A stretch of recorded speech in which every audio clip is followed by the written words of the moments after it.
سڵاو ئازیزان،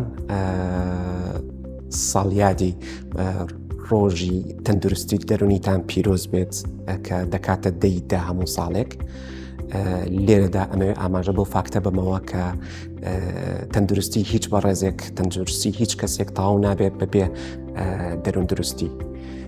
بۆیە لێرەیە داوا دەکەین ئیشەڵڵا هەچ بەڕێزێک، هەچ گیر و گرفتێکی هەبێت تکایە بە دیواری ترس و شەرم بشکێنێ لە حاڵەتەکەی و بێتە مەیدانەوە باس لە ئازارەکانی بکات و بۆ ساتێک گوزەر بکات لە شەقامە تاریکەکانی ناخی خۆیدا و دەرفەتێکی هەبێت بۆ ئەوەی بتوانێت حیاتی خۆشتر بێت و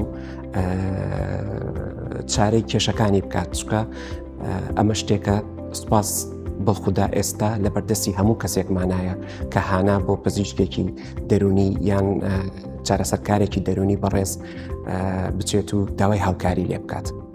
لێرەوە زۆر سوپاس بۆ هەموو ئەو دام و دەستگایانەی ئەوەی کە خزمەتگوزاری دەروون دروستی پێشکەش دەکەن لە خەستەخانەکانمانەوە، لە ئیستیشارەکانمانەوە، لە دکتۆرە بەڕێزەکان، کارمەندە بەڕێزەکانەوەی کە ماندوونە ناسانە حیاتی خۆیان بەخت کردو لە پێناو ئەوەی کە جەنابەت بێ ئازار و بێ موشکیلە نەبیت. بۆیە سوود لەو دەرفەتە وەربگرە.